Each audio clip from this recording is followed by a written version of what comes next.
Boa noite, pessoal. Sejam bem-vindos a mais um encontro do UTIs Integradas e hoje a gente tem um encontro meio diferente. Vamos aproveitar aí o nosso Critical Care Review de 2024. Para quem não conhece, o Critical Care Review é uma reunião que acontece anualmente que junta aí a turma ligada às publicações na terapia intensiva de diferentes revistas onde são selecionados alguns estudos relevantes que são apresentados e discutidos, e esses estudos são publicados nos jornais na data do evento.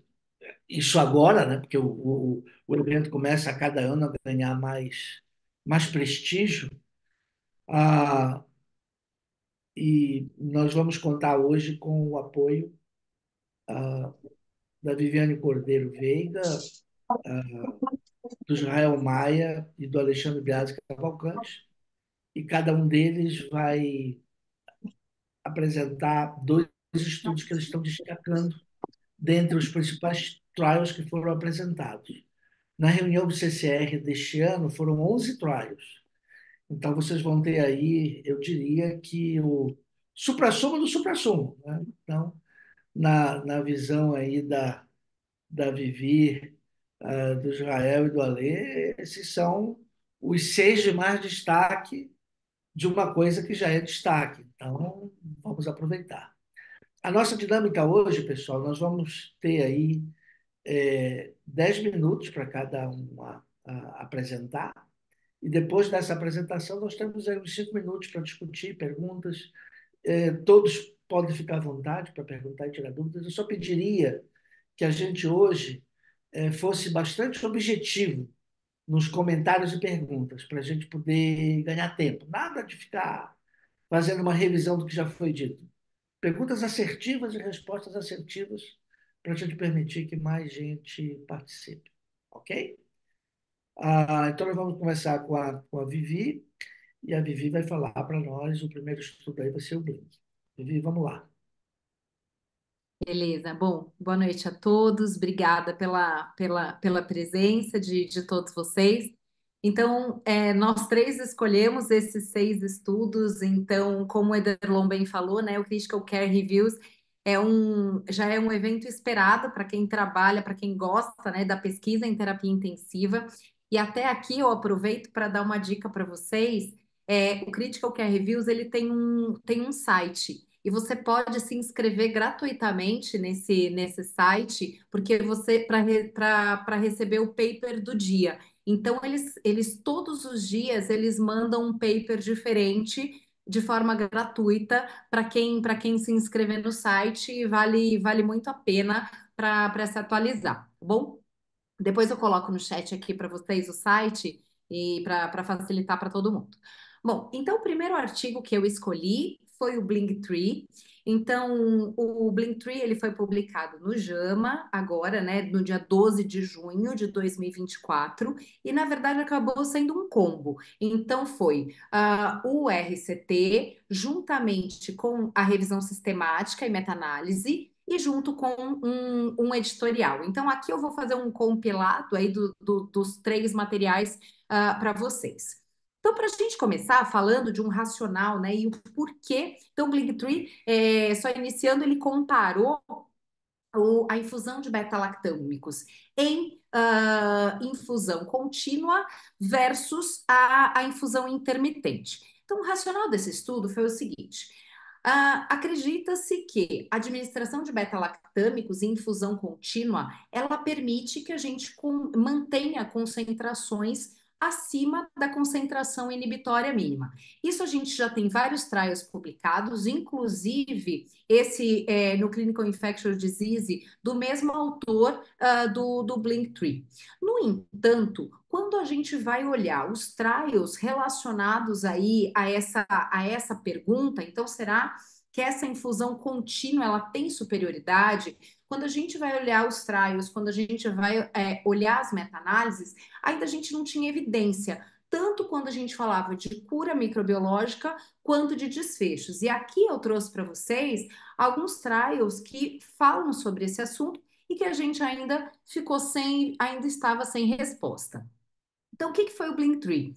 Ele foi um trial open label, fase 3, e ele comparou infusão contínua versus intermitente de beta-lactâmicos em pacientes com sepse. A infusão contínua, então, recebendo em 24 horas, versus infusão intermitente, onde esse antibiótico era dado em 30 minutos. Foram 104 UTIs, Austrália, Bélgica, França, Malásia, Nova Zelândia, Suécia e Reino Unido.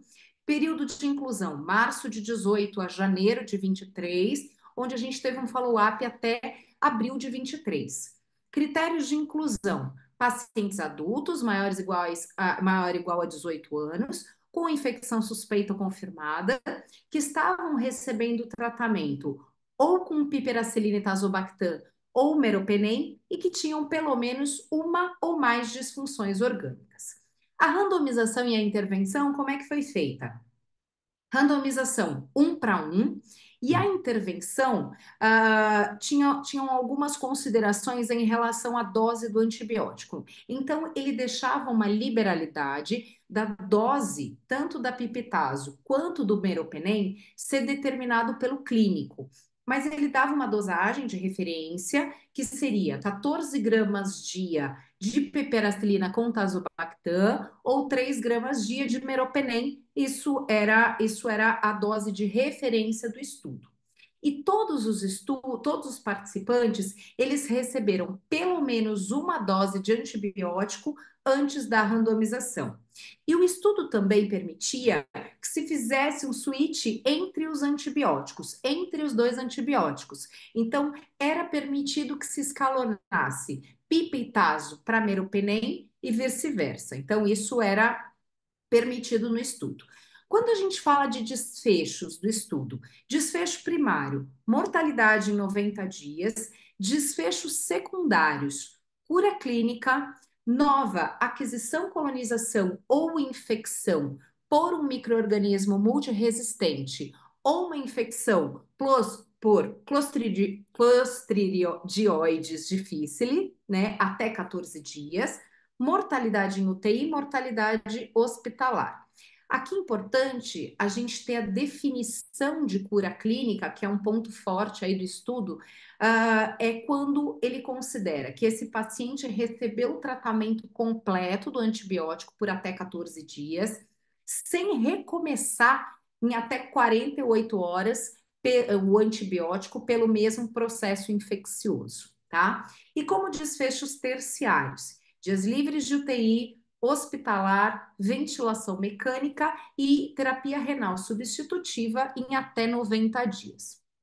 Quando a gente olha o baseline desses pacientes, então esse foi um estudo que incluiu mais de 7 mil pacientes, então a gente teve para infusão contínua 3.498 pacientes e para intermitente 3.533. Os grupos eram bem balanceados, então a idade média desses pacientes de 59 anos, com predominância masculino.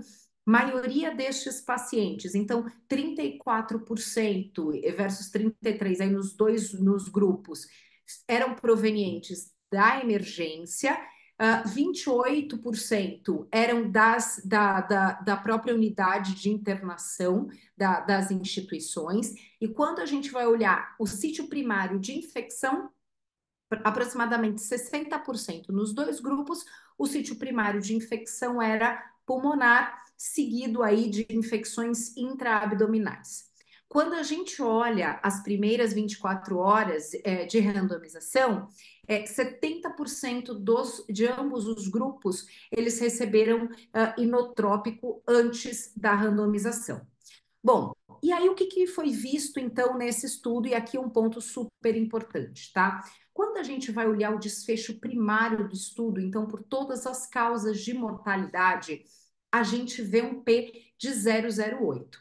Mas eles fizeram uma análise ajustada, tá? E aqui a análise ajustada, vejam, eles ajustaram por sexo, pelo Apache 2, pelo local de admissão dos pacientes, então aqui considerando a emergência ou cirurgia eletiva versus outros, e o tipo de beta-lactâmico utilizado antes da randomização. Então, se ele usava piperacilina ou se usava meropenem. E o que ele conseguiu evidenciar, então, no estudo? Que aquele paciente que a gente teve essa análise ajustada, a gente sim teve um P de 0,04, tá? E eu vou dizer aí mais adiante outros dados que ele conseguiu identificar. Além disso, quando a gente vai olhar para a cura clínica desses pacientes, os pacientes que receberam infusão contínua do antibiótico, eles tiveram aí um benefício estatisticamente significante quando comparado à infusão intermitente. Aqui, dentre os desfechos primários, o único desfecho que a gente teve aí uma diferença significativa foi a cura clínica. Dentre os desfechos terciários, a gente não teve nenhuma diferença entre os dois grupos. Então, vejam que aqui a gente tem, na análise ajustada do desfecho primário, um benefício favorável à infusão contínua associado à cura clínica. Quando a gente vai olhar a análise de subgrupo em 90 dias, vejam que, avaliando subgrupos, a gente teve benefício em todos os grupos, em todos os subgrupos analisados. Então, o subgrupo de onde ele avaliou infecção pulmonar, Apache, sexo, idade, uso do beta-lactâmico, vejam que a gente teve aí uma tendência favorável à infusão contínua. Quando a gente olha eventos adversos no estudo, a gente teve poucos eventos adversos no estudo, então tivemos 10 eventos adversos no grupo infusão contínua versus 6 eventos adversos no grupo infusão intermitente, tá? O evento adverso mais sério foi uma encefalopatia, que acabou evoluindo, uma encefalopatia severa, que acabou evoluindo em uma BCP aspirativa parada e óbito. E esse evento eles consideraram aí como possivelmente relacionado a meropenem, tá? Então, esse foi o evento grave do estudo. Como pontos fortes, o que a gente tem nesse estudo de pontos fortes? Então, aqui a gente teve um desenho bastante robusto, então, um desfecho primário centrado no paciente, resistência aí a viés de adjudicação, ele é maior do que todos os outros estudos anteriormente publicados, com resultados consistentes, inclusive consistentes com o estudo Mercy, que foi o estudo anterior a esse, com quase 700 pacientes, tá? Considerações práticas também, a administração mais eficaz, né, por infusão contínua, ela pode ser mais eficiente em termos de tempo, e foi um estudo seguro, a gente não teve nenhuma diferença em relação a eventos adversos. Limitações do estudo, então, o que a gente teve de principais limitações? Não foi possível o cegamento devido aí ao tamanho do estudo. Alguns pacientes, eles podem ter sido randomizados por causas não infecciosas, tá? A questão da validação externa, pensando em extrapolação desses resultados para a região com alto nível de resistência a antibióticos, tem que ser feita com cautela. Também a gente não teve um ajuste para susceptibilidade aos beta-lactâmicos ou impacto até de antibióticos Ei, tudo bom? adicionais e estratégias de dosagem. Tudo Então, bom? a gente Oi? não sabe aí, lembrando que era uma liberalidade O próprio. do centro Valeu. dar doses aí adicionais ou doses maiores do que Tudo de boa, o tranquilo? recomendado. A gente teve aí uma dosagem intermitente pré-randomização e além do contexto de alta renda. Então, todos as UTIs participantes eram realmente de UTIs aí de países de alta renda. E aí a conclusão do estudo, então, o que a gente teve, que nós vimos o quê? Quando a gente vê a mortalidade entre os dois estudos, a diferença de mortalidade, a gente não teve diferença estatisticamente significativa no desfecho primário. Só que é importante, quando a gente vê o intervalo de confiança dessa estimativa de efeito, a gente tem um efeito benéfico e clinicamente importante. Então, a gente teve uma redução absoluta da mortalidade de cerca de 2 pontos percentuais quando a gente fala em infusão contínua. Isso representa um número necessário para tratar de 50 pacientes para prevenir uma morte. Quando a gente fala do contexto de gravidade desses pacientes, é uma coisa muito importante. Além disso, tudo essa significância clínica apoiada também pelas taxas de cura. Quando a gente fala de cura clínica no grupo infusão contínua, a gente teve aí benefício no grupo de infusão contínua. Então, basicamente era isso que eu queria passar em relação ao Bling Tree. E Turma, aí a alguém gente quer está fazer aberto alguma para discussão. pergunta para a Viviane? Vivi, só para a gente ganhar tempo, você reforçou bem os pontos fortes do estudo, e falou alguma coisa das limitações, mas eu queria focar exatamente na validação externa. Você ressaltou já algo da validação externa e eu extrapolaria um pouco mais. Você acha que, com certeza, esse estudo vai estar citado no nosso próximo Survival Sepsis Campaign? Ninguém tem dúvida disso. Mas quando a gente pensa em validação externa, o estudo foi feito com pipetase meropenem. Você acha que a gente pode considerar isso também para outros beta-lactâmicos? E os novos beta-lactâmicos que a gente tem utilizado agora no nosso dia a dia, principalmente aqueles que têm combinação entre, entre drogas. Qual a tua opinião? Bom, eu acho que assim, quando a gente fala o Survive Sepsis Campaign, ele já tinha aí uma sugestão, né, da infusão contínua, mas como uma recomendação fraca. Então, certamente isso vai vir. Eu acho que sim, eu acho que essa questão da infusão contínua, eu acho que tende a extrapolar, né, para os outros beta-lactâmicos. É claro que a gente usa, né, é muito mais comum a gente utilizar pipitazo e meropenem, e acho que, inclusive, esse é um dos motivos, né, da gente fazer um trial tão grande, só seria possível nesse contexto, e não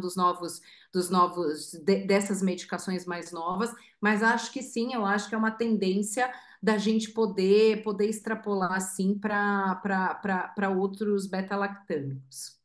Vivi, uma última pergunta aqui do Pedro. Ele pergunta se as correções de doses, principalmente relacionadas à função renal, seguem o padrão habitual quando você faz a infusão contínua ou não? Como é que foi isso do estudo? Quando a gente fala, então, como é que eles fizeram? As primeiras, e aí a dose ficou na liberalidade de cada um dos serviços, né? A recomendação é que nas primeiras 24 a 48 horas a gente dê dose cheia e cada vez mais, né? Os nefrologistas estão trabalhando muito em consenso com os intensivistas, então aquele medo vem diminuindo mais, essa necessidade de ajuste de dose cada vez mais precoce. A gente vê que isso vem caindo essa barreira, mas o que ele deixou no estudo? Ele deixava a liberalidade de cada um. Então, o centro que quisesse mudar a dose para esses pacientes dialíticos ou renais crônicos, enfim, ou renais que agudizaram, ficava a liberalidade de cada um. Isso aí, excelente. E, de fato, as recomendações de dose da infusão contínua seguem as mesmas orientações em termos de ajuste que quando você faz intermitente. O que muda não é a dose, é só o modo de administração. Ah, vamos seguir adiante para a gente não perder tempo? Vamos chamar o Israel, Vivi. Obrigado aí, excelente. Israel, agora, por favor, projete aí compartilhe a sua tela conosco. E o Israel vai discutir com a gente um estudo bem interessante. Está conseguindo aí, Israel? Tô sim. Tá. Peraí, deixa eu só um minutinho. Eu preciso Ok. compartilhar primeiro. E o Israel vai falar para nós do Preox. Ah, também responde uma pergunta importante para nós, com relação à pré-oxigenação dos pacientes antes de iniciar a ventilação invasiva. Ah, já apareceu a sua tela aí, Israel. Tá, vamos lá. Todo mundo vendo? Todo Bom, mundo vendo. Chega em frente. boa noite, pessoal. É um prazer estar aqui falando com vocês. Esse é um estudo bem interessante, como ele não chamou a atenção, né? E deixa eu só isso. Mas ele foi publicado no New England em junho, ao mesmo tempo que foi falado no CCR. E a ideia aqui é comparar a ventilação não invasiva para pré-oxigenação durante a intubação de emergência com a oxigenação por máscara, né? Então, o racional, a gente sabe que existe uma dessaturação importante, 10 a 20% nas intubações traqueais, e isso está associado a mais parada cardíaca e morte. A pré-oxigenação, então, é a administração do oxigênio antes da indução da anestesia, o que aumenta o conteúdo de oxigênio e deixa o procedimento mais seguro, né? Na prática atual, a gente acaba usando máscara de oxigênio, mas essas máscaras, elas, primeiro, dão uma FiO2 limitada, de 50%, não pressurizam via aérea, não formam uma pressão positiva ali, e a VNI passa a ser uma alternativa a essa máscara de oxigênio, né? Então, isso é importante nós sabermos se a VNI, comparada à máscara, é melhor em diminuir a hipoxemia, né, durante a intubação. É um ensaio pragmático, multicêntrico, ele é não cego, em grupos paralelos e comparando, então, a pré-oxigenação com a ventilação não invasiva com aquela máscara de oxigênio para intubação traqueal nos pacientes criticamente agudos. O consentimento informado pela urgência do procedimento ele foi dispensado, foram 24 centros. O critério de inclusão são adultos criticamente enfermos, submetidos à intubação traqueal, que envolviam a necessidade do uso de sedação e laringoscópio. O critério de exclusão eram grávidas, prisioneiros, pacientes que já estavam recebendo ventilação com pressão positiva por apneia ou hipopneia, tinham necessidade imediata de intubação traqueal, que não dava tempo para randomizar, máscara ou VNI estavam contraindicadas pelo médico responsável. Era uma randomização de 1 para 1, isso utilizando envelopes opacos, né, o que garante o sigilo de alocação. Usava-se blocos permutáveis de tamanho variável e a estratificação era por centro. A intervenção, o que era? Era administrar não invasiva usando uma máscara bem ajustada, conectada ao ventilador mecânico convencional ou um ventilador dedicado para a VNI. A VNI ela era administrada desde o início da pré-oxigenação, como vocês vão ver em seguida, até o início da laringoscopia, com FiO2 de 100%, um EPAP mínimo de 5, um EPAP de 10 mínimo, frequência de 10 por 3 minutos. E o controle era a administração de oxigênio suplementar usando a máscara não reinalante ou o dispositivo bolsa-válvula máscara sem a ventilação manual, né? Desde o início da pré-oxigenação até a laringoscopia, com o máximo de oxigênio possível, 15 litros por minuto, por 3 minutos. Aqui vocês estão vendo a pré-oxigenação, então, nos primeiros 3 a 5 minutos, o grupo da não invasiva, o grupo da máscara de oxigênio. Depois, entra a indução da anestesia e a laringoscopia, poderia utilizar não invasiva também, ou o dispositivo, bolsa-válvula máscara, e já no oxigênio poderia utilizar a ventilação pelo dispositivo, né? E depois seguia-se a intubação, e o que não era utilizado nenhum outro dispositivo. O que era utilizado era o oxigênio e, às vezes, era utilizado alto fluxo também, pela facilidade de manter durante o período de apneia. O desfecho primário era hipoxemia durante a intubação, definida por uma saturação de oxigênio inferior a 85%, no intervalo entre a indução da anestesia e 2 minutos após a intubação traqueal. Secundário, menor saturação de oxigênio no intervalo entre a indução de anestesia e 2 minutos após a intubação traqueal. Exploratórios, os eventos hemodinâmicos, principalmente relacionados à ventilação por não invasiva, incluindo hipotensão, uso aumentado de vasopressores, parada cardíaca, e entre a indução da anestesia e 2 minutos após a intubação. E o desfecho de segurança, que é a grande pergunta do estudo, porque existem 2 estudos anteriores em que sugeriam a possibilidade de aumentar a aspiração àqueles pacientes com não invasivo. Então, eles queriam ver isso, se havia aumento mesmo da aspiração. Isso era relatado pelo operador, e novo infiltrado pulmonar na imagem do raio-x nas 24 horas, e a saturação de oxigênio e FiO2 nas 24 horas após a indução.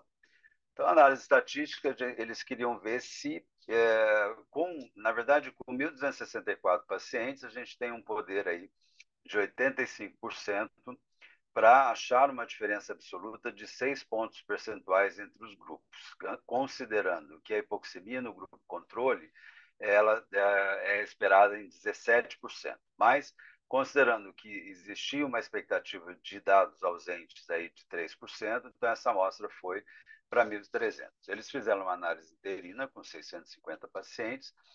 A análise primária era não ajustada, ao contrário do que a Vivi apresentou no estudo dela, né, por intenção de tratar, que eram incluídos, então, todos os pacientes randomizados, excluindo aqueles com dados faltantes do desfecho primário. E subgrupo, ele estava olhando para onde o paciente estava, na emergência ou na UTI, MC, FiO2 na hora da intubação, a gravidade, se era uma insuficiência respiratória aguda hipoxêmica, presente no momento da intubação.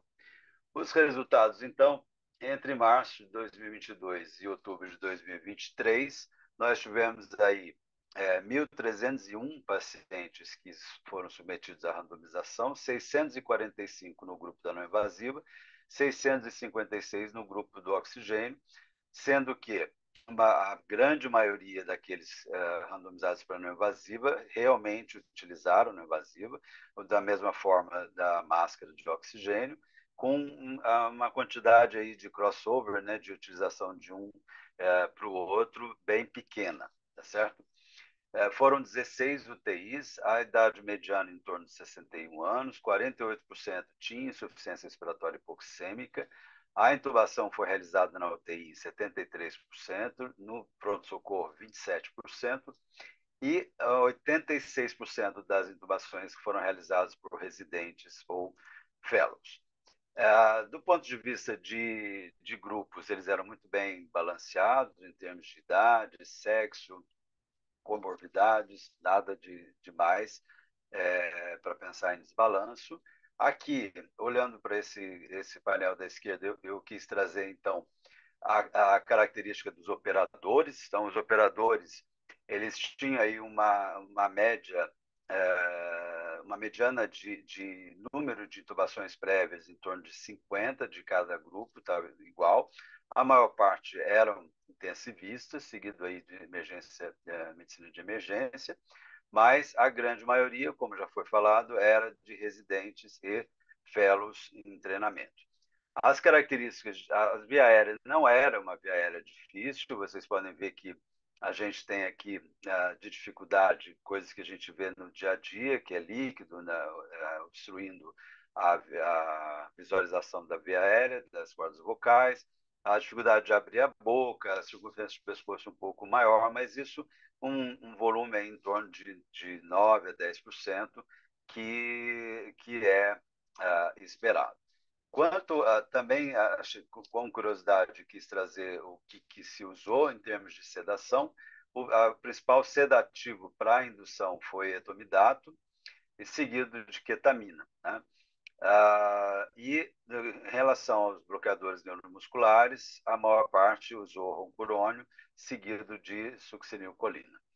Quanto a pré-oxigenação, ela era feita, na maior parte das vezes, num ventilador dedicado para não invasivo, exclusivo de não invasivo, e não o ventilador convencional, né? Em relação aos resultados, características da intubação e adesão no grupo de randomização, a gente pode ver o seguinte, que o grupo de não invasiva, 96% realmente utilizou não invasiva, e no grupo do oxigênio, 99% realmente utilizou só o oxigênio, com pouco crossover aí. A duração da pré-oxigenação mais do que 30 minutos foi igual nos dois grupos, né?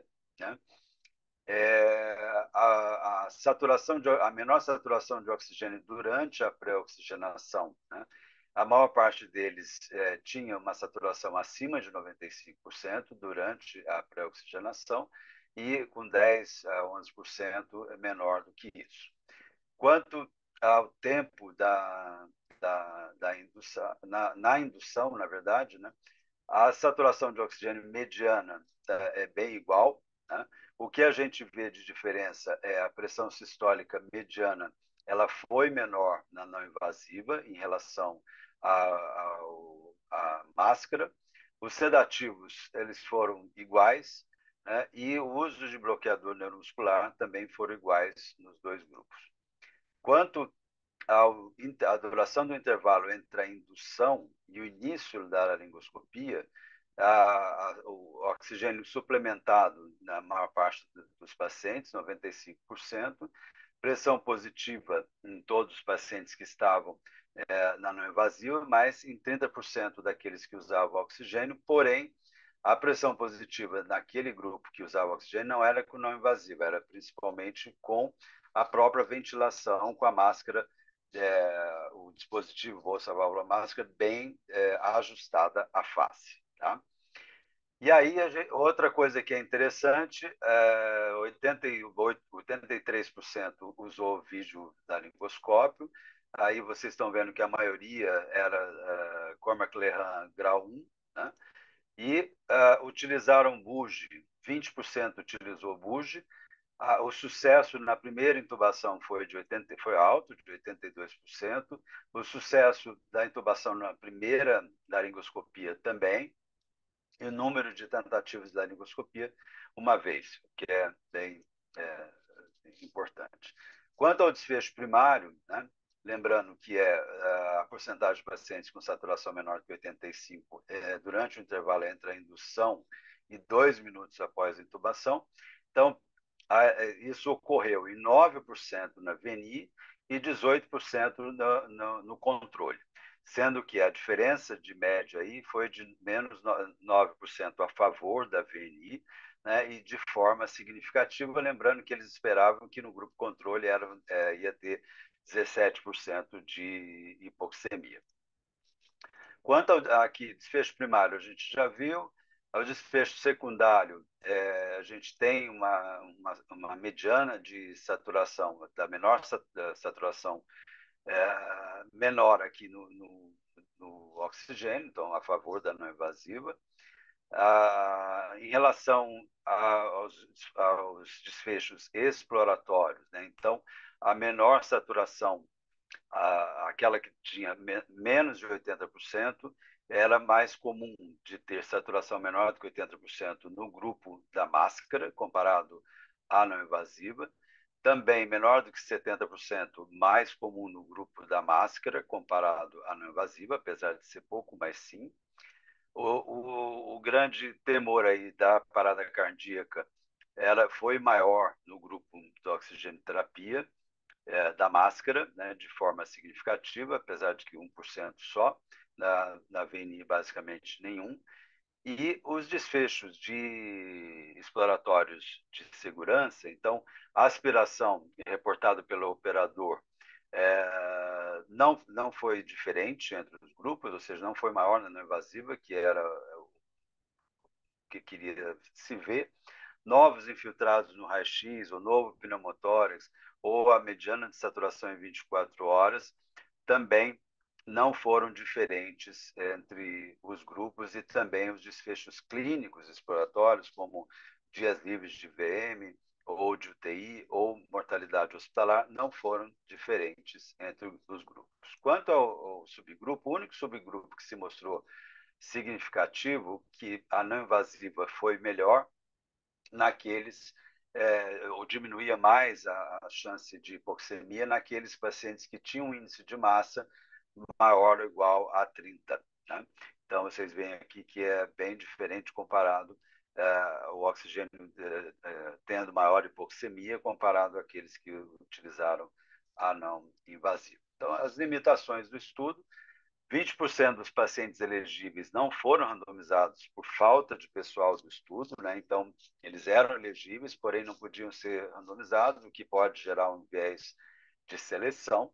Resultados não informam decisões sobre pré-oxigenação para pacientes que estavam em uso de VNI na elegibilidade, que tinham vômito, hematemes, hemoptise, epistaxe ou eram alto risco para aspiração, porque todos esses pacientes foram excluídos do estudo. Então, eram critérios de exclusão. E ausência de cegamento. Quanto às forças do estudo, né?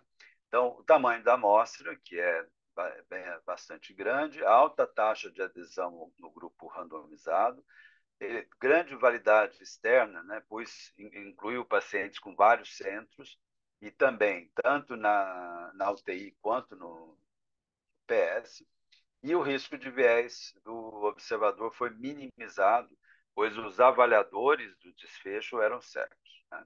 Então, de conclusão, esse estudo, então, envolvendo pacientes criticamente enfermos, submetidos à intubação traqueal, tanto na emergência quanto na UTI, a incidência de hipoxemia foi menor com a pré-oxigenação e ventilação não invasiva do que a máscara de oxigênio e sem aumento de parada cardíaca ou de aspiração. E é isso, pessoal. Excelente, Israel.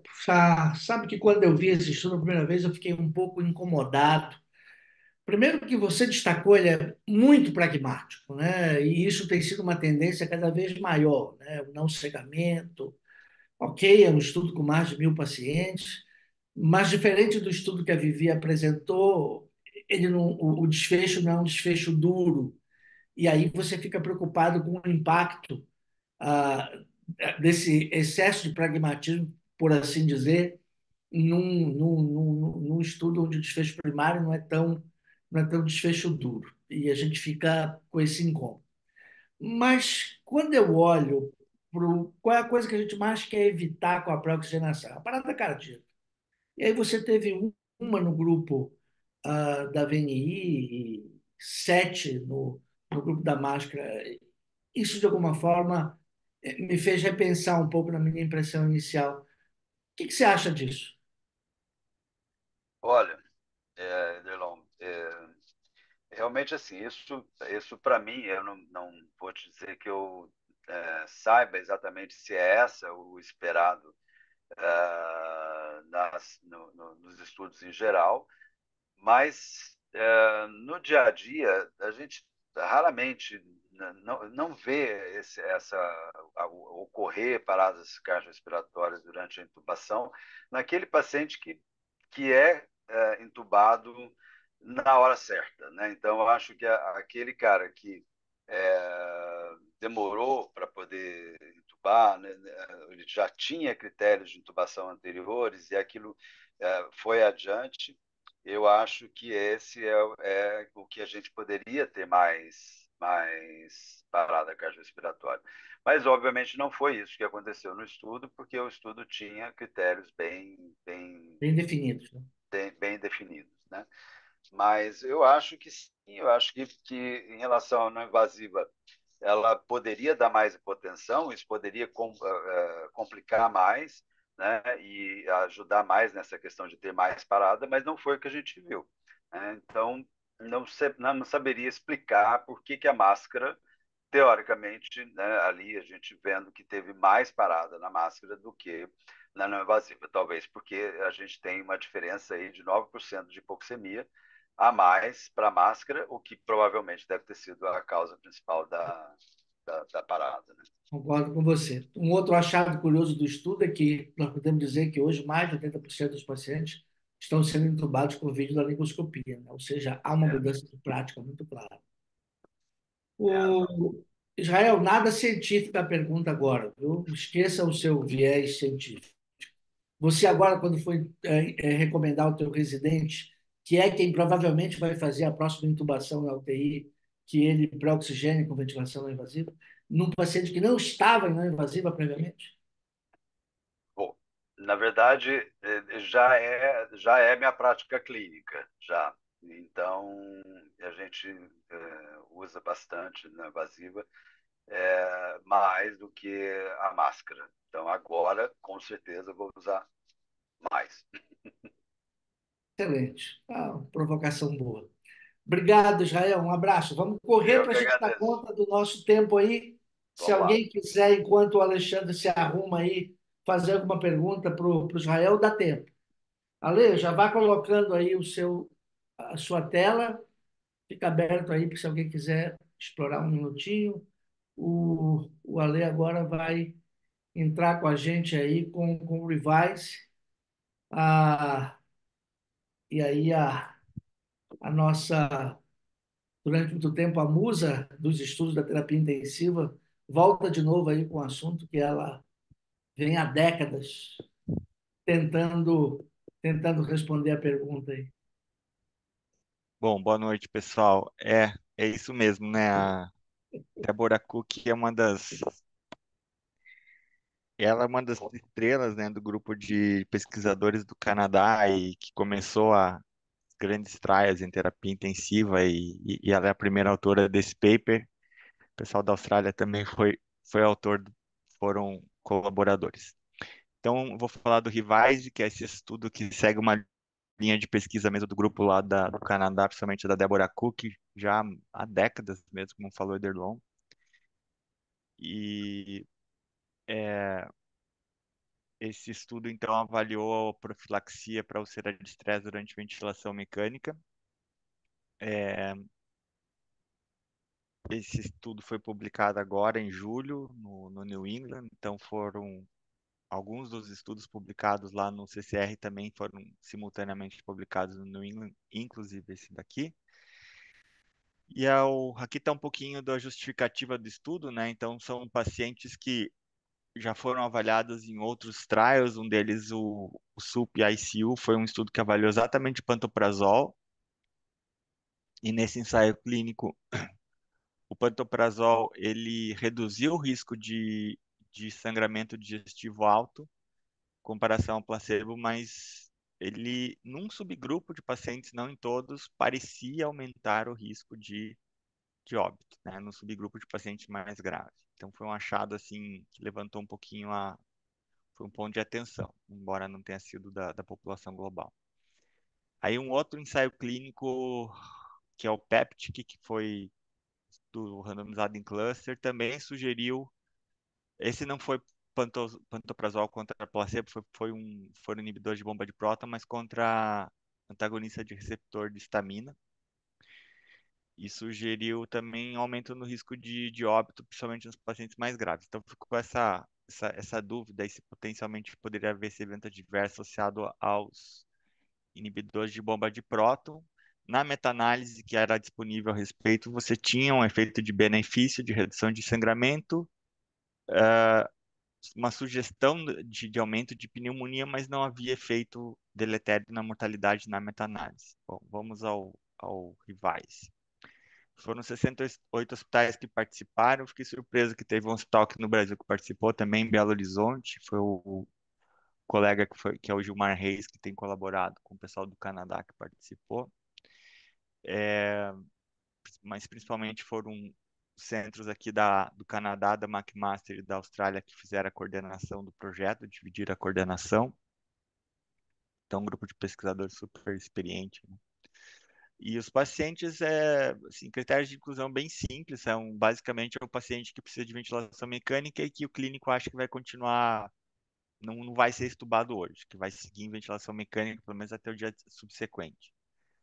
E o que era excluído era o paciente que já estava há muito tempo no ventilador, mais que 72 horas, ou que já tinha tomado mais que uma dose de um antiácido, ou que tinha uma indicação muito clara para usar antiácido, ou que tinha uma contraindicação muito clara para antiácido. Tá? Então, os pacientes que tinham dúvida que entraram no estudo. Então, a intervenção era simples também, super simples, era o pantoprazol diluído em soro fisiológico, em cloreto de sódio 0,9. Enquanto o paciente tivesse ventilador mecânico, isso podia chegar até 90 dias. né? Mas saído do ventilador, parava de dar o pantoprazol. E o grupo controle recebia placebo. Então, isso é uma coisa bacana desse estudo, né? Que é um estudo que tem cegamento, né? É mais fácil de fazer no estudo assim, mas foi feito, né? Cegamento com placebo aqui. Então, os pacientes e os médicos não sabiam se o paciente estava no grupo tratado ou placebo. O desfecho primário do estudo era sangramento do trato digestivo considerado clinicamente importante, e a definição para isso era sangramento importante, né, do trato digestivo com alteração hemodinâmica, ou que precisasse de intervenções terapêuticas na UTI, ou que precisasse de ser readmitido na UTI, caso o paciente já tivesse tido alta, é, ocorrendo nos primeiros 90 dias. E esse desfecho era um desfecho que era validado, né, adjudicado, né, era avaliado independentemente por um comitê central. Então, esse comitê central ele recebia os dados dos pacientes, não sabia se o paciente tinha recebido placebo ou medicamento, e de forma cega ele fazia a classificação de se tinha ou não tinha feito o desfecho de interesse do estudo. Então, bem rigoroso quanto a isso. O desfecho de segurança primário era óbito 90 dias, tá? Análise foi uma análise, intenção de tratar, houve ajuste para multiplicidade de comparações para desfechos secundários e terciários.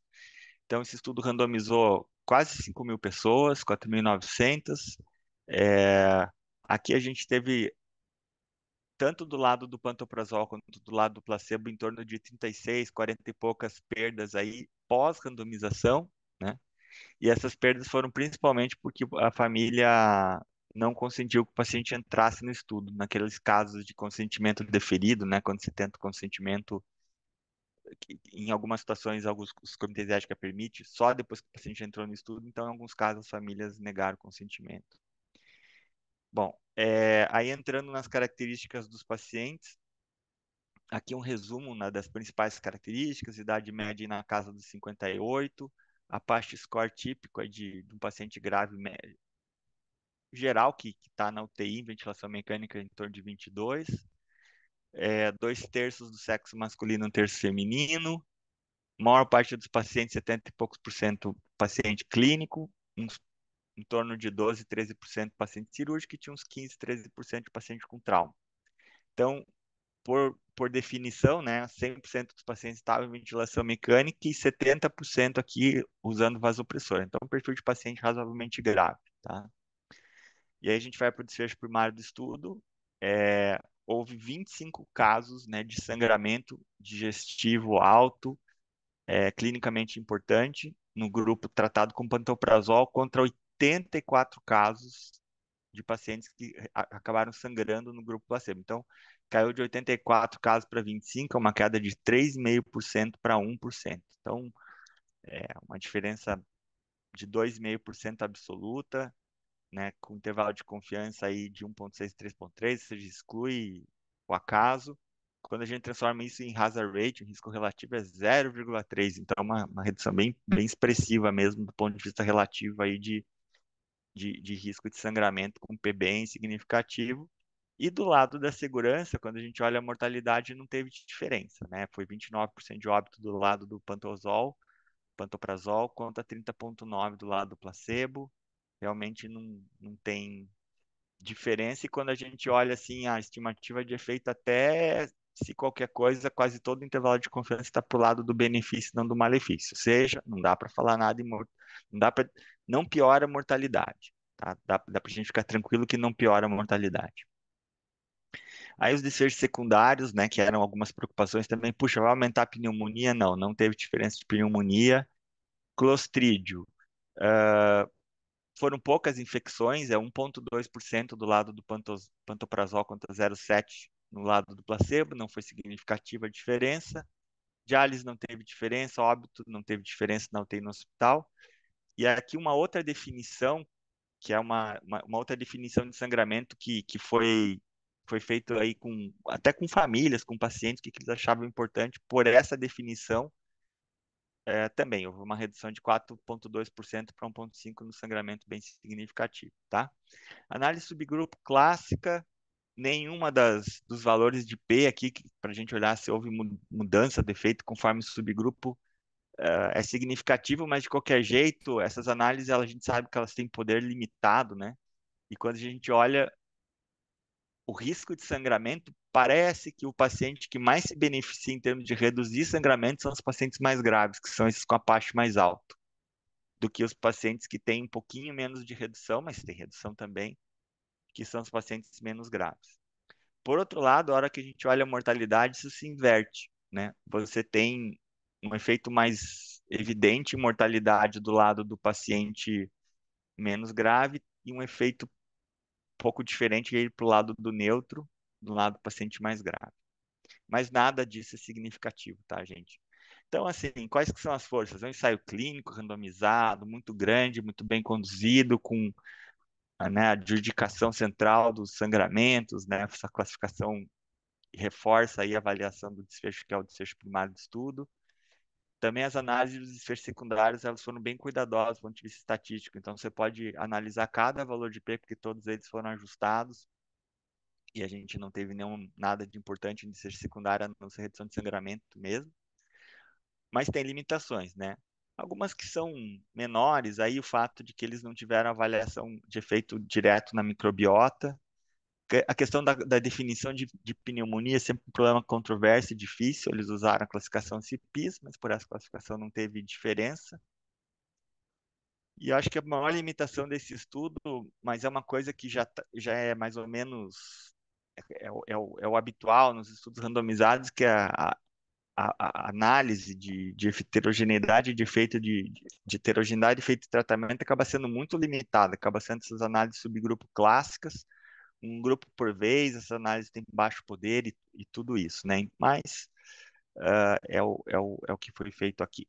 Então, para concluir, nesses pacientes graves que estão sob ventilação mecânica, esse estudo mostrou claramente que, de fato, reduz sangramento clinicamente importante e não houve efeito do ponto de segurança assim, na mortalidade, tá? Então, é isso. Obrigado. Excelente, Alexandre. De novo, pessoal, fica aí aberto para quem quiser comentar ou fazer pergunta, e eu vou aqui falando para ganhar tempo.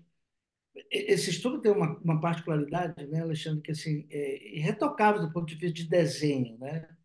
A gente pode até tentar buscar limitações, e você chamou a atenção, mas são limitações que são de praxe, de uma maneira geral, por assim dizer. Eu lembro que no último estudo da Débora Cook, me corrija se eu estiver enganado, a, não houve diferença entre os dois grupos e naquela época as questões principais é que talvez fosse underpower, principalmente porque se achava que sangramento digestivo na terapia intensiva era uma coisa que tinha diminuído tanto pela melhoria da qualidade do cuidado da terapia intensiva, do manejo hemodinâmico, etc. Mas me chamou a atenção que agora, com um número de pacientes consideráveis, a gente conseguiu mostrar o impacto da proteção na prevenção dessa complicação, e a gente não pode dizer que a incidência tenha sido tão baixa. Eu queria saber a tua impressão sobre isso, Alexandre, se isso te chamou a atenção ou não. É, eu acho assim, pessoal, o risco de sangramento clinicamente relevante, ele, bom, é 3,5%, né? Ele não é no grupo controle, não é super comum, mas ele acontece. Ele Tá? acontece, né? E eu acho isso está mais ou menos alinhado com estimativas antigas. Eu lembro que a história da carreira da Deborah Cook justamente começa com um estudo observacional, né, que eles estimavam o risco de sangramento por perfis de paciente. No paciente em ventilação mecânica estava nessa casa aí 35 para cada 1.000 pessoas. Que é isso, 3,5%. E não tem a menor dúvida que o pantoprazol reduz bastante. Reduz esse risco em uns 70%, né? Eu acho que o grande. Você falou bem, esse estudo é muito bem conduzido, não tem a menor dúvida que essa estimativa de efeito aí, com esse desfecho adjudicado, com tamanho amostral grande, ela é muito muito precisa, e ele nos dá uma segurança em relação ao problema da mortalidade, né? Ele, assim, não, ele deixa de fora, assim, um efeito importante, deletério em mortalidade. As estimativas de efeito ali realmente não mostram piora de mortalidade. Então, acho que é um estudo que acaba sendo bem importante aí nessa história longa de uma intervenção bem comum na UTI, né? É verdade. E a gente sabe que na busca do conhecimento a gente nunca pode dizer que a gente tenha chegado ao fim, né? Mas sem dúvida a gente se aproxima muito de uma resposta para um problema que nos atormenta há muitos anos. E Uhum, acho que pelo menos até surgir alguma informação contraditória, a gente pode dizer que fazer a profilaxia de sangramento, nós estamos fazendo isso baseado em evidência, e esse passa a ser o estado da arte, né? Com a robustez do estudo. Nesse perfil, né, Derlon, de paciente em ventilação mecânica, né? Perfeito, perfeito. Que é a população que tem Uhum, um risco maior. E é muito isso. curioso, de fato, de que apesar da impressão que se teve de que isso tinha diminuído, continua igualzinho aí ao longo de 3 décadas, o risco Uhum, parece que continua sendo o mesmo. uhum. Muito bom. Obrigado, Ale. Vamos seguir Obrigado. adiante. Agora volta aí a Viviane. Um estudo também bem interessante, o Emotion, que vem para responder uma pergunta. Está aí uma coisa que a gente, quando fala dos estudos contraditórios e terapia intensiva, a discussão entre restritivo e liberal é uma, talvez, que desde os estudos canadenses, da final da década de 90, se mantém, de uma maneira geral, a ideia de que uma estratégia restritiva similarmente segura à liberal, fazendo com que a gente assuma posições mais restritivas de transfusão em diferentes subgrupos, mas os pacientes neurocríticos sempre ficam à margem, e esse estudo veio responder uma pergunta importante em relação aos pacientes com trauma craniano. Vivi? Bom, então vamos lá. Então, o segundo estudo que eu escolhi foi esse estudo publicado no New England. Então, comparando estratégia restritiva versus liberal em paciente com TCE. Então, foi publicado agora 13 de junho de 24. Bom, quando a gente fala de racional desse estudo, então a gente pensa que anemia nesse paciente com trauma cerebral, ela pode reduzir a oferta de oxigênio em um cérebro que está lesionado. Consequentemente, a gente pensa em lesão secundária, a gente pensa em piores desfechos. Então, acho que esse, basicamente, é o racional do estudo. Em contrapartida, faltam evidências para a gente pensar o quê? Dessas estratégias transfusionais. No paciente crítico, de um modo geral, a gente não tem benefício na mortalidade em desfechos duros quando a gente pensa em níveis de HB mais elevados. No entanto, quando a gente pensa no paciente neurocrítico, ou faltam trials, ou então aqueles trials que incluem pacientes neurocríticos, eles têm um N muito pequeno de pacientes neurocríticos.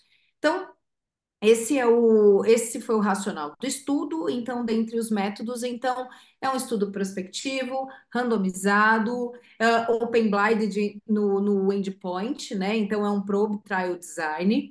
E aí ele comparou duas estratégias. A estratégia liberal, onde a gente tinha considerado para um HB menor ou igual a 10 gramas de decilitro, versus restritiva com HB menor do que 7 gramas por decilitro para transfusão de concentrados de hemácias.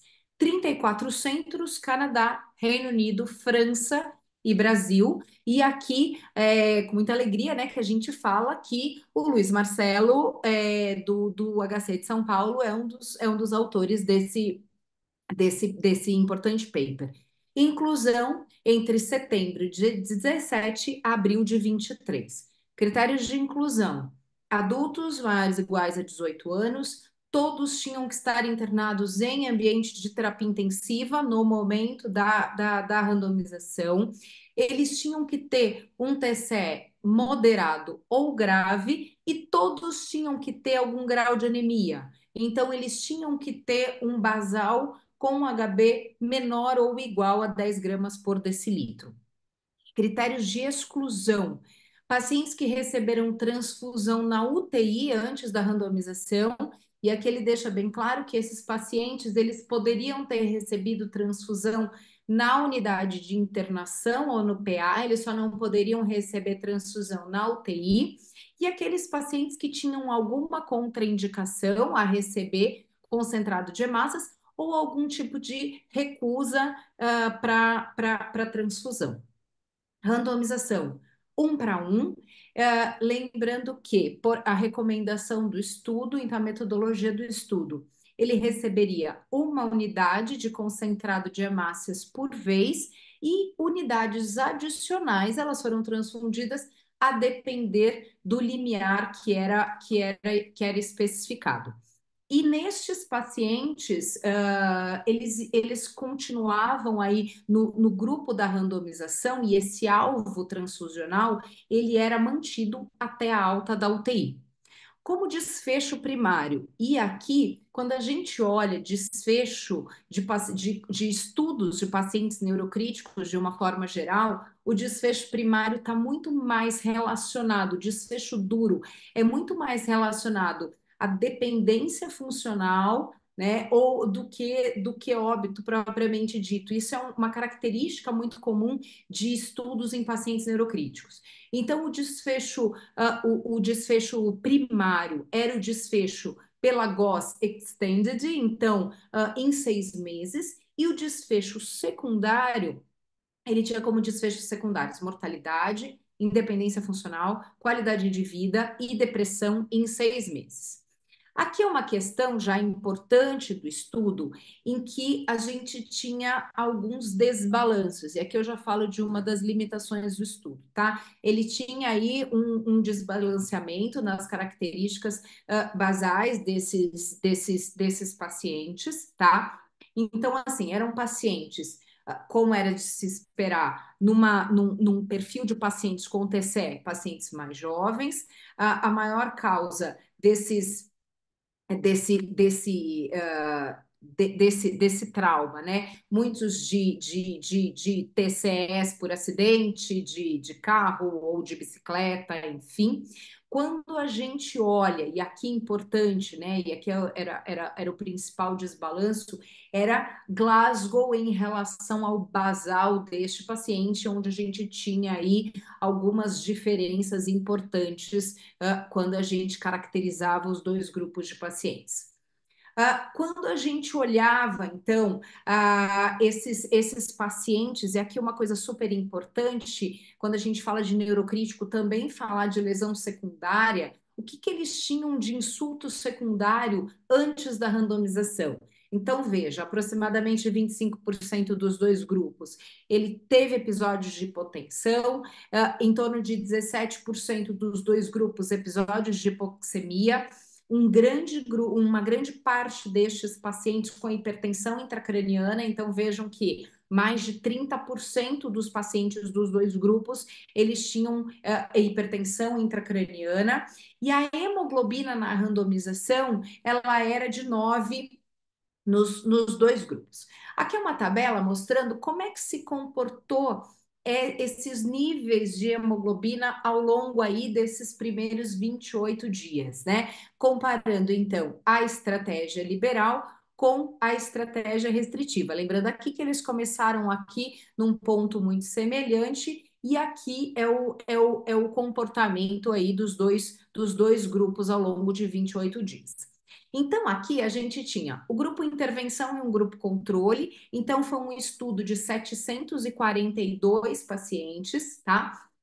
Então, quando a gente fala do grupo intervenção, vejam que quase 99% dos pacientes do grupo intervenção receberam pelo menos uma unidade de hemoglobina.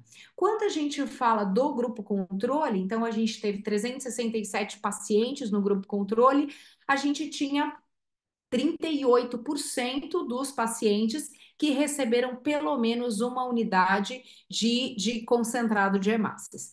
A hemoglobina média no grupo intervenção foi de 10,8 ao longo aí do período analisado. Quando a gente vê no grupo controle, a hemoglobina média desses pacientes foi de 8,8. E aí, quando a gente vai olhar o desfecho destes pacientes, vejam que quando a gente fala do desfecho primário destes pacientes, a gente não tem diferenças significativas do ponto de vista estatístico, nem no desfecho primário, nem nos desfechos secundários desses pacientes. Então, vejam que você adotar um caráter liberal, ele não teve desfecho melhor quando comparado ao grupo restritivo nesse perfil de pacientes. Assim como quando a gente vai olhar óbito, também a gente não teve diferença em relação aos dois grupos, assim como scores aí de depressão, de independência funcional, então a gente não teve diferença nesses dois grupos de paciente. Quando a gente olha desfecho de complicações relacionadas à transfusão, e aí principalmente relacionado aí a quadros infecciosos, a reações transfusionais, também a gente não teve diferença entre os dois grupos, e quando a gente olha nos subgrupos, tá, de pacientes, aqui então ele foi muito balanceado. Só uma coisa que chama atenção é que quando a gente olha os diferentes países, né, que participaram do estudo, a gente teve aí uma tendência favorável de desfecho, né, no desfecho primário, no grupo restritivo no Brasil, tá? Mas ele deixa claro que isso, na verdade, ele não impacta aí no resultado final do estudo, mas foi uma característica que o Brasil aí se destacou dos demais países. Aqui, quando a gente olha, então aqui é uma coisa super importante para a gente olhar, né, a avaliação funcional desses pacientes, e aqui a gente corta no 4, né? Então, de 0 a 4, então, perdão, de 1 a 4, um óbito, né? E aí uma disfunção importante de 1 a 4. Vejam que a gente está aqui, grande parte dos pacientes aí, com um desfecho bastante desfavorável, né? Mas eles são comparativos entre os dois grupos, né? Quando a gente pega aqui de 5 a 8, esses grupos acabam sendo muito semelhantes. Pontos fortes do estudo. Então, na verdade, a gente teve ocultação da locação, análise por intenção de tratar, é um estudo multicêntrico, eles tiveram muito pouca perda de segmento, eles conseguiram acompanhar esses pacientes por 6 meses, e os avaliadores do desfecho funcional, eles eram cegos, então importante, tá? Então, avaliador de desfecho funcional, ele não sabia aonde que esses pacientes tinham sabido. Limitações do estudo. Uma limitação do ponto de vista estatístico, o ensaio foi dimensionado por um poder de 10% no desfecho desfavorável, e o estudo mostrou uma diferença de 5,4.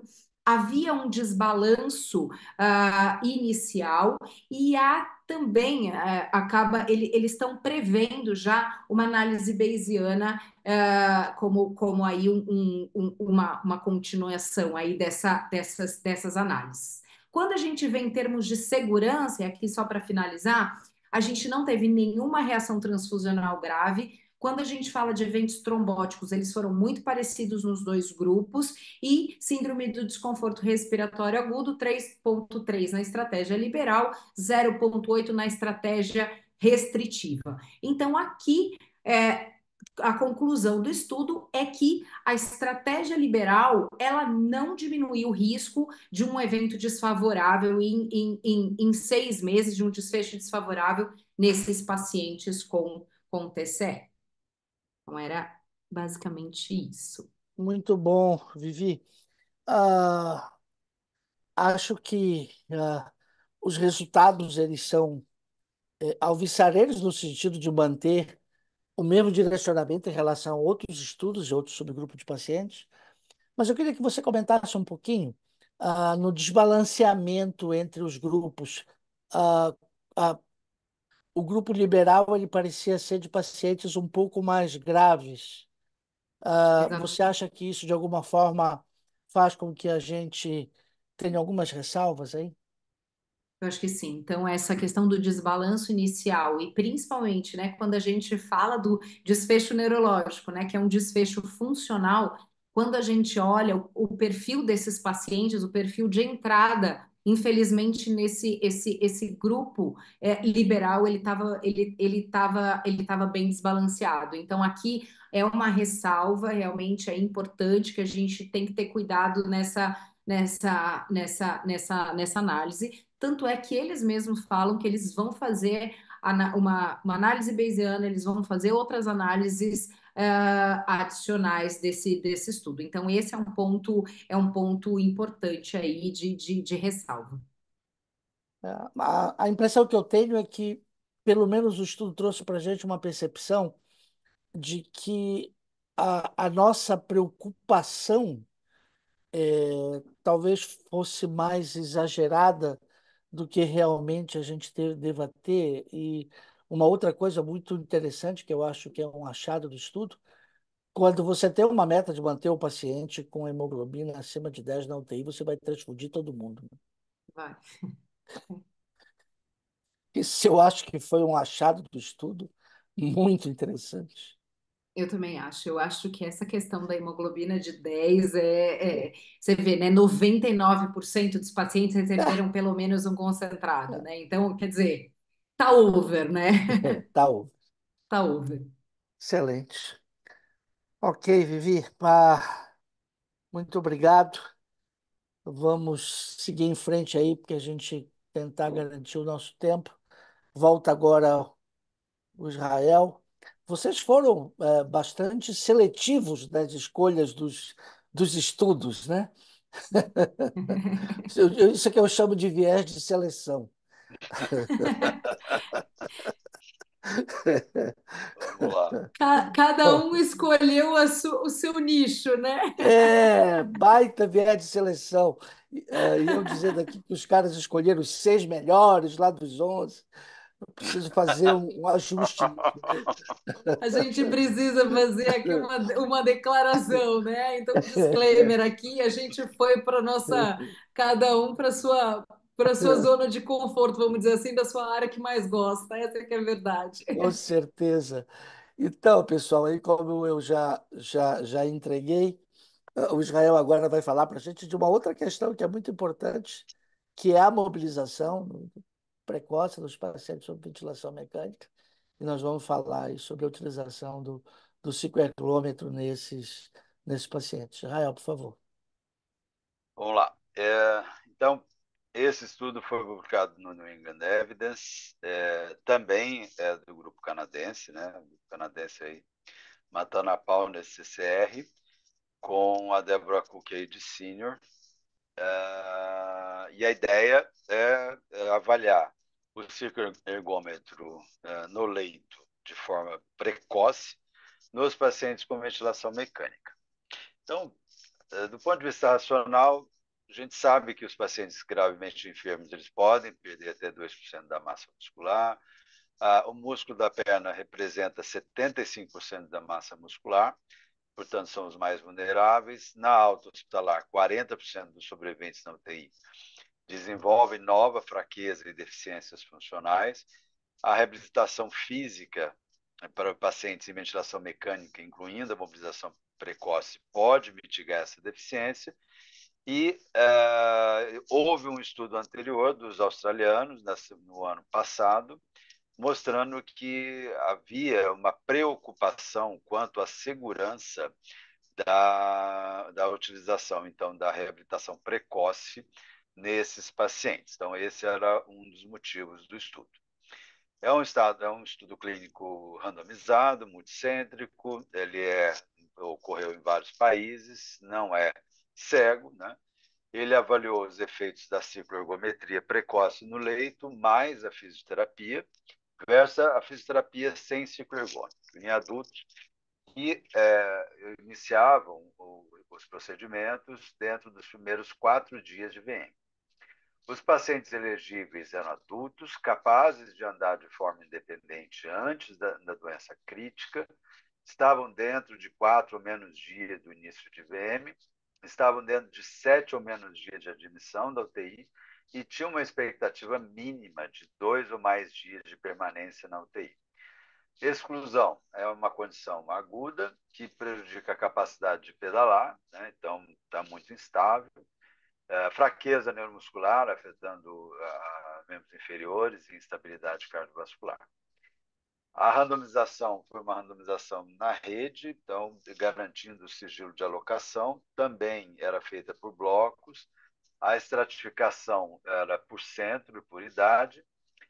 Qual era a intervenção? O ciclo ergômetro era iniciado dentro dos primeiros 4 dias de VM, mesmo com sedativos, com sessões de 30 minutos que ocorriam 5 dias na semana até a alta da UTI, ou no máximo 28 dias, ou até o paciente pudesse deambular por 2 dias consecutivos. No controle, não se fazia o cicloergômetro, a fisioterapia era individualizada, baseada no status de despertar de cada paciente, movimentos de elevar os membros ativo ou passivo, mobilidade no leito, ambulação naqueles que podiam e otimização da assistência de via aérea. Então, essas eram as intervenções do controle. O desfecho primário era o teste de função física, né, para a UTI, avaliado em 3 dias após a alta da UTI por investigadores cegos. Isso inclui força no braço, perna, assistência necessária para levantar e a cadência dos passos. E varia de 0 a 10, sendo que o maior score tem melhor performance, né? E o que nos interessa é achar uma diferença maior ou igual a 1. Tá? O desfecho secundário, sentar e levantar por 30 minutos. Então, o que nos interessa é achar uma diferença de pelo menos 1,19 repetições. Teste de caminhada de 2 minutos, também com uma diferença de pelo menos 5 metros, 5,5 metros. A escala funcional da UTI relacionado pelo paciente, variando de 0 a 10, da mesma forma, 10 melhor performance. Escala de fragilidade clínica, que varia de 1 a 9, já, aí 9 já é o considerado doente terminal. Duração da ventilação mecânica, tempo de internação na UTI hospitalar, a mortalidade e mudança da residência entre o baseline e a alta hospitalar. Desfecho de segurança, extubação não planejada, PCR ou queda. Então, eles antecipavam que eles iam perder 35% dos pacientes porque eles já tinham feito um piloto antes e achavam, então, que iam perder por paciente por morte ou por dados faltantes. Com isso, o estudo tinha, com 360 pacientes, o estudo tinha um poder de 90% para poder detectar aquela diferença mínima no score de pelo menos 1. E foi utilizado a regressão linear. Eles fizeram imputação múltipla de dados faltantes, né? A análise primária era ajustada para a idade e variáveis de estratificação por centro, e havia uma análise de subgrupo, também uma análise de subgrupo clássica, para a idade menor ou igual que 65 anos, o score de fragilidade clínica maior do que 5 e sexo. Resultados. Entre novembro de 2016 e maio de 2023, houve a participação aí de 16 UTIs, sendo que foram 363 pacientes randomizados, 178 foram alocados para o grupo da cicloergômetro e 182 para o grupo da fisioterapia. Desses 178, 158 receberam realmente, pelo menos uma sessão de cicloergômetro, e dos 182 de terapia usual, 171 receberam pelo menos uma sessão de fisioterapia, né? Então, a perda que era esperada em torno de 35%, mas aí considerando os dados faltantes, foi pequena até, foi em torno de 18%. Né? pelo esperado deles. A idade média de 61,5 anos, o Apache médio de 23,9, então doentes graves, o índice de comorbidade de Charlson de 1 e o índice de comorbidade funcional de 2. Tá? Aqui, as principais características do paciente no baseline. A idade, então, não é muito diferente, a maior parte deles eram homens, o Apache próximo dos 24, 25, nos dois grupos, e também sem uma diferença em termos de fragilidade e função. Então, aqui, por exemplo, os pacientes pré-hospital, eles eram independentes em casa em 87% nos dois casos. Né? Então, mostrando dois grupos bastante parecidos. A adesão do cicloergômetro foi alta, nós temos aí 92% recebeu pelo menos uma sessão de cicloergômetro no período de internação da UTI. O cicloergômetro iniciou 2 dias após a ventilação mecânica, em média. Eles receberam 3 sessões, em torno de 27 minutos, em média, cada sessão. A fisioterapia usual foi um pouquinho menos, em torno de uma média de 23,7 minutos em cada sessão. No controle, 94% recebeu pelo menos uma sessão de fisioterapia, e eles iniciaram essa fisioterapia também dentro de 2 dias e receberam 4 sessões por 29 minutos cada sessão. Desfecho primário.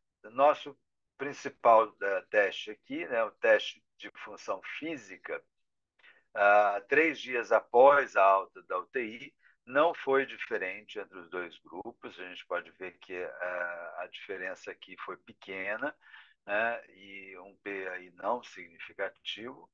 Em relação aos desfechos secundários, duração da VM não foi diferente. A mediana de tempo de internação na UTI não foi diferente. A mediana de tempo de internação hospitalar não foi diferente. Mortalidade, idem. E mortalidade hospitalar também. Mortalidade de UTI e hospitalar também não foram diferentes. Quanto aos eventos adversos, a gente percebe que o mais importante é que não houve eventos adversos graves nos dois grupos. Então, aqui a gente está vendo que basicamente foi 0 de evento adverso grave. Houve, sim, mais eventos adversos, em geral, naqueles pacientes da intervenção, comparado à fisioterapia, e isso já era esperado, principalmente pelo fato deles estarem utilizando o cicloergômetro. Mas isso não quer dizer que tiveram mais eventos adversos graves, o que não aconteceu. Os principais eventos foram de saturação, hipertensão, bradicardia, taquicardia, que é esperado para quem a gente está efetivamente fazendo uma atividade física ali enquanto deitado. De desfechos secundários na alta hospitalar, então o número de vezes de senta e levanta em 30 segundos foi uma mediana de 8 no grupo intervenção e de 7 no grupo controle. Esse é o primeiro painel aqui em cima, da parte superior. A gente vê que na alta da UTI, em relação à alta da UTI para 3 dias depois, existe um aumento. Porém, a diferença entre os grupos ela não é significativa. Quanto à distância percorrida em 2 minutos, ela ficou em torno de 73 metros no grupo intervenção, 67 no grupo controle, também havendo aumento da alta da UTI para 3 dias depois, mas a diferença entre os grupos não aconteceu.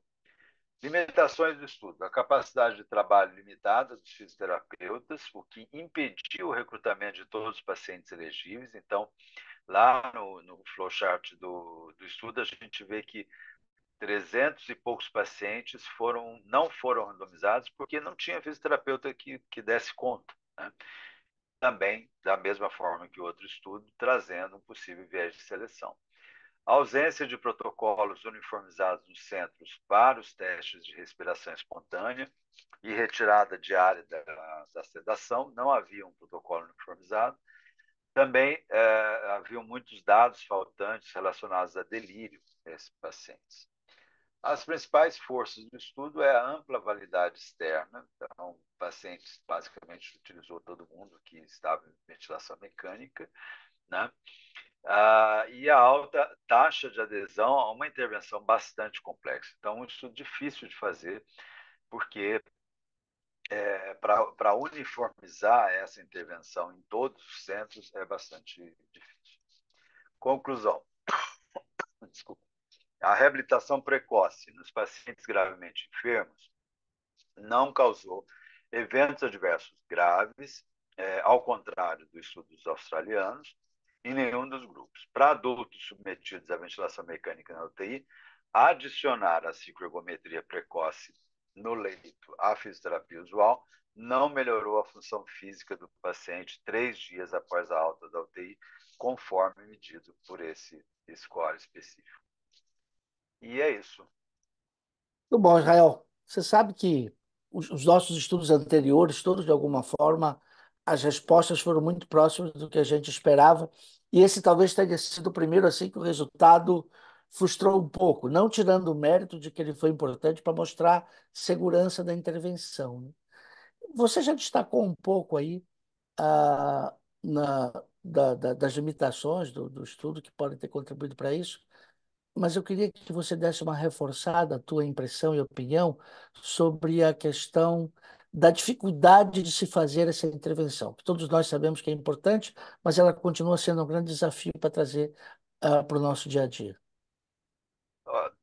Edenol, eu acho a intervenção extremamente difícil, né? Eu, sinceramente, especialmente no paciente que está no segundo dia de ventilação mecânica. Então, esse é um cara que tem que estar, no máximo, em raiz menos um, né? Ele não dá para aceitar que ele tenha uma sedação mais intensa do que isso. E a gente sabe da realidade das nossas UTIs que não é essa, não é a realidade das nossas UTIs a gente ter esse tipo de paciente na maior parte das vezes, né? Então, primeiro que eu acho que isso especificamente é muito difícil. Segundo, o cicloergômetro, apesar de ser simples, mas fazer o paciente efetivamente pedalar deitado com o tubo, isso tem que ter né, o fisioterapeuta tem que ser bastante, ele tem que realmente contribuir muito para que o paciente faça, pela dificuldade. E se a gente for pensar ainda, extrapolando isso para várias UTIs, em vários países, então você uniformizar isso torna-se ainda mais difícil. Então, eu, sinceramente, acho um estudo extremamente difícil. O meu dia a dia não é isso, eu não consigo fazer esse ergômetro tão precoce, isso é fato. E porque a maioria dos pacientes estão mais sedados do que talvez deveriam. Então, eu acho que isso é o principal dificuldade nossa no dia a dia. As gatos escaldaram tem medo de água quente, e a gente fica lembrando do menos é mais, talvez a gente precise ser um pouco mais cauteloso. Isso não quer dizer que a mobilização precoce não seja importante, mas a gente talvez precise ajustar um pouco a dose do remédio, né? É isso aí. Obrigado, Jael, excelente. Imagina, eu Bom, que agradeço. vamos agora finalizar aí com Alexandre vindo de volta. Vamos aí para o Protection. É, e aí, de novo, uma intervenção. Eu confesso que quando eu olhei o estudo pela primeira vez, você fica incomodado com a intervenção. Eu diria que quase igual como o levosimendan para prevenir disfunção orgânica em pacientes com sepse. Para descontrair, por favor. Bom, boa noite. Vou tentar agora ser bem sucinto aí, porque a gente já está um pouco além aqui da hora. Então, é isso. Esse estudo foi um estudo para avaliar basicamente uma solução de aminoácido para proteção renal em pacientes com após cirurgia cardíaca, né? Ele também foi um ensaio clínico que acabou sendo publicado no New England nesse mês de junho, né? Está como publicação eletrônica. E foi um estudo liderado pelo Giovanni Landoni, que é um médico, né, um professor lá da Itália, de Gênova.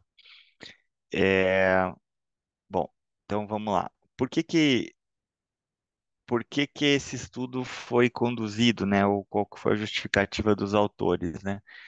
É, a lesão renal aguda é super comum no paciente grave, aqui especificamente, né, foi um estudo de pacientes pós-cirurgia cardíaca, esse foi o foco. E nesses pacientes pós-cirurgia cardíaca também é um evento e acontece em torno de 30% dos pacientes.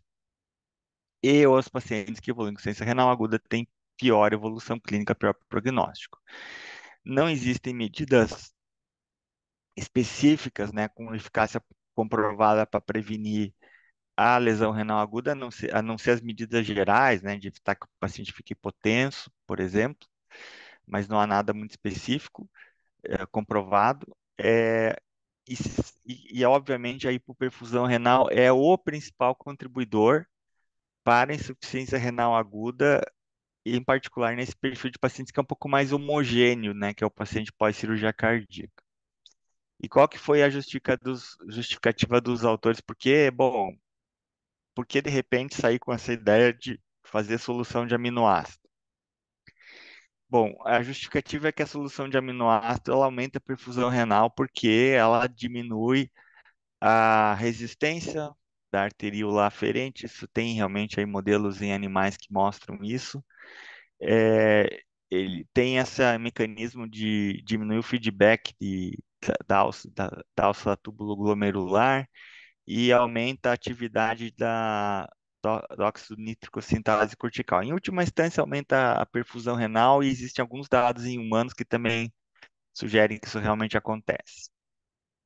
Bom, o que foi feito nesse ensaio clínico? Foram 22 hospitais na Itália, na Austrália e em Singapura. Os pacientes eram aqueles que. O perfil de paciente é bem simples. É paciente que fez cirurgia cardíaca com bypass, com circulação extracorpórea. Tá? Quem é que não entrava no estudo? Tinha alguns critérios de exclusão, mas os importantes são esses. São os pacientes que precisavam de diálise, aquele que já dialisava, porque o desfecho do estudo era um desfecho de função renal, ou então aquele paciente que já tinha uma função renal, um clearance aí abaixo dos 30 ml por minuto por área de superfície corpórea de 1,73 metros quadrados, né? E o que foi a intervenção? Super simples também. Basicamente, os pacientes recebiam 2 gramas por quilo de aminoácido por dia. Tá? Então, calculava o peso ideal do paciente. Então, por exemplo, o paciente tem 70 quilos, vai receber seria 140 gramas, mas eles limitavam ao máximo aqui de 100 gramas. Tá? Então, o máximo era 100 gramas por dia. É, e desde quando? Desde que chegava na UTI. Então não começava no pós-op, tá? Desculpa, não começava no centro cirúrgico, começava na UTI e ia até 72 horas ou quando o paciente fosse de alta da UTI. Então, tipicamente, o paciente que fica no pós-op de cirurgia cardíaca fica 2 dias, ele recebe a infusão 2 dias ou limitada até 72 horas. Se, obviamente, o paciente precisasse de diálise ou falecesse, também parava a infusão, isso é mais ou menos evidente. E se o paciente precisasse de dieta enteral, aí eles davam uma reduzida na dose do aminoácido para o combinado de aminoácido da dieta enteral mais a parenteral ficar em. Desculpa. Seja dieta enteral, seja parenteral, o combinado da dieta mais a infusão não podia passar de 2 gramas por dia, tá? E o controle era um placebo. Então, no estudo duplo cego, os pacientes do grupo placebo recebiam uma solução que só tinha Ringer, que não tinha aminoácido, tá? Então, também é um estudo duplo cego. O desfecho era um desfecho que é basicamente a medida da creatinina, né? Não era um desfecho clinicamente relevante, era um desfecho basicamente que era laboratorial, que era o paciente desenvolver lesão renal aguda pelo CADIGO, ou seja, se fizesse um CADIGO de um ou mais, ele caracterizava como um desfecho. E só para lembrar, o CADIGO 1 é quando o paciente aumenta a creatinina pelo menos 0,3 miligrama por decilitro em 48 horas, ou então aumenta 50% em relação ao valor de base durante um período de uma semana. A análise foi por intenção de tratar, enfim, ó, tem outros detalhes aqui, mas acho que não são tão importantes.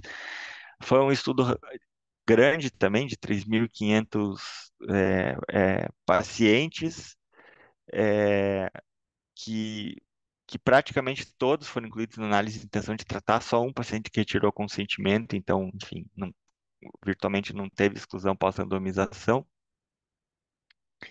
Aqui um pouquinho das características de base dos pacientes, né? Mas é um perfil aí de pacientes pós-operatório de cardíaca, então idade média de 66, 67 anos, 30% só de mulheres, o restante de homens.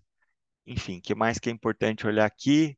Creatinina de base dos pacientes, a mediana intervalo interquartil ainda dentro da normalidade, né? Pacientes com fração de ejeção normal, fração de ejeção também mediana, intervalo triquartil também dentro de uma faixa normal. Agora, quando você olhava a classe da New York Heart Association, né, a presença cardíaca, a gente tinha aí uns 50 e poucos por cento dos pacientes que já não eram classe 1, que eram classe 2. Então, um perfil já de paciente, do ponto de vista de ciência cardíaca, uma certa seriedade aí. Tempo de duração de essa corpórea habitual também, de 1 hora e meia.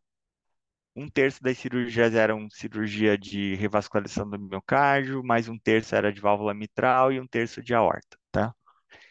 O que mais que tinha de importante aqui? Bom, entrando nas intervenções do estudo, o que é importante a gente olhar, que em média os pacientes receberam 1,2 litros, a mediana, na verdade, dessa infusão de aminoácido, né, ao longo dos dias. E a duração mediana da infusão foi 30 horas, né? Um pouco mais aí de 2 dias, tá? E a maioria dos pacientes parou a infusão porque teve alta da UTI, então parou antes de 3 dias porque teve alta da UTI. Só 22% chegou a fazer 72 horas. E aí vamos logo para o desfecho primário. Então, lembrando que o desfecho primário era você ter uma insuficiência renal CADIGO 1 ou mais. Ela aconteceu em 31,7% dos casos. Foram 555 casos no grupo placebo. E ela aconteceu em 26,9% dos casos, que eram 474 casos no grupo aminoácido. Então, você vê que a diferença em termos numéricos ela é evidente, né? 555 casos de um lado, 474 casos do outro lado. Do ponto de vista de porcentagem, que caiu de 31,7 para 26,9, aí uma queda aí de 4 e poucos por cento absoluto, dá esse risco relativo aqui de 0,85, que foi bem significativo, tá? Que foi intervalo de confiança que passa longe do 1. E a gente vê o que aconteceu quando a gente vai olhar para os tipos de insuficiência renal. A maior parte das insuficiências renais, 430 de um lado, 492 do outro, foram estágio 1, aquele paciente que aumentou mais que 0,3 a creatinina, ou que aumentou pelo menos 50%. Foram poucos casos de estágio 2 ou 3, né? Aquele que dobra ou triplica a creatinina. Mas a gente vê uma redução significativa tanto do estágio 1 quanto do estágio 3. Né? Então, o estágio 3, por exemplo, aquele paciente que triplica a creatinina ou que precisa de diálise, caiu de 3% para 1,6%, significativo também. Ok. Quando a gente vai olhar, no entanto, quantas pessoas precisaram de diálise? Muito poucas pessoas precisaram de diálise, né? Foram 33 casos de um lado e 24 casos do outro.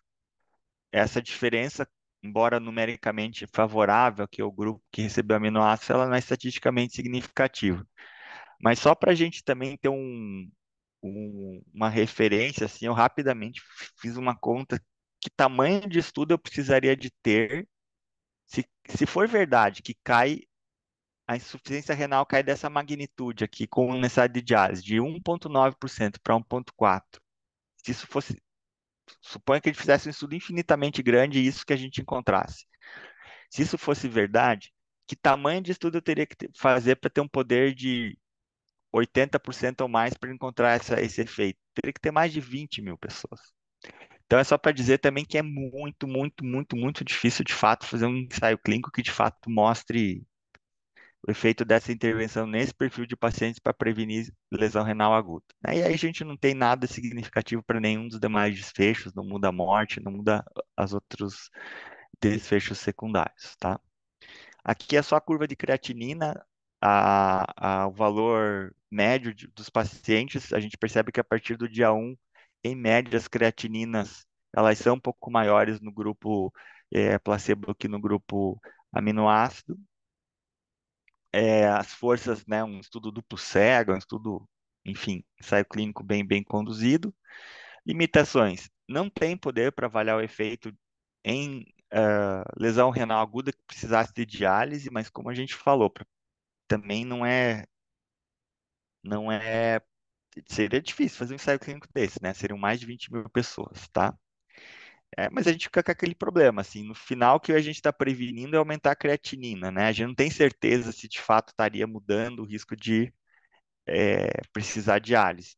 Sugestão parece que vai para o lado de diminuir diálise, mas não dá para ter certeza, né? E outra limitação é que eles só avaliaram creatinina, não tinha esses marcadores mais novos aí de lesão renal. Então, para concluir, o estudo de pacientes com pós-operatório de cirurgia cardíaca, né, de qualquer tipo, mostrou que essa infusão de aminoácidos a 10% reduz significativamente o risco de lesão renal aguda pelo cardíaco, tá? Então é isso. Excelente, Ale. Você sabe que é muito curioso. Você tem um estudo em que você tem uma plausibilidade fisiológica bem interessante. E a impressão que dá é se você conseguir fazer um bom desenho, escolher bem o teu outcome, você consegue mostrar que esse estudo foi positivo.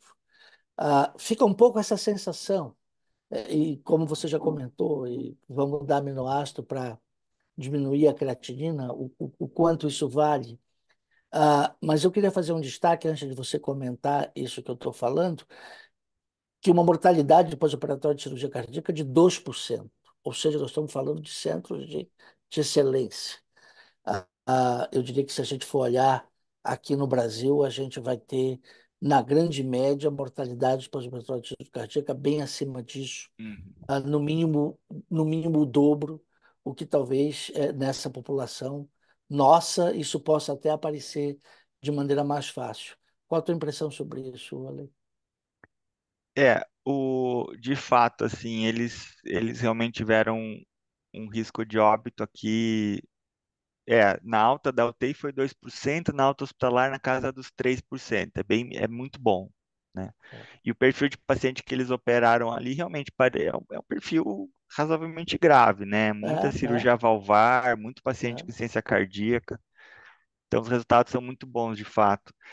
É, Se a gente teria mais benefício aqui, olha, é difícil, né? Porque se você atribuir o excesso de mortalidade que a gente teria no nosso país seria mediado por um problema intrínseco renal, que você vai corrigir com aminoácido, ou são por outros ruídos que a gente acaba introduzindo no sistema por um cuidado que não é o ideal, entendeu? Se for o segundo caso, que ó, é bem provável, talvez não é que você vai ter um efeito melhor aqui do que você teria lá, né? E aí é outra questão que você pode se pensar, puxa, apesar de ser só creatinina, será que vale a pena mesmo a gente bancar isso e começar a prescrever para os nossos pacientes, né? O problema é o seguinte, possivelmente também melhore a lesão renal que leva à diálise. É só que vai ser muito difícil qualquer estudo conseguir comprovar isso, né? Talvez isso seja o melhor que a gente já jamais consiga fazer esse estudo para mostrar que você consegue evitar lesão renal aguda pelo cadigo mesmo. Com certeza. Bom, turma, super mil obrigados, Vivi, Israel e Alê. Acho que esses estudos mostram como a nossa especialidade está no momento legal, quanto empolga a gente ver que nós estamos aí produzindo conhecimento. E discutir esses 6 estudos aqui mostrou para, acho que principalmente para a nossa turma mais jovem, como é importante fazê-los, como é difícil fazê-los, e como, após cada um desses estudos, a gente sempre fica com uma pergunta adicional e imbuídos de fazer outros estudos para tentar se aproximar cada vez mais da verdade científica, né? Se é que ela existe. Obrigado, turma. Foi muito bom estar com vocês aí. Um grande abraço. Obrigado a todos, boa noite. Obrigada, tchau, tchau, um Obrigado, abraço. pessoal. Tchau. Um Tchau, grande tchau. abraço.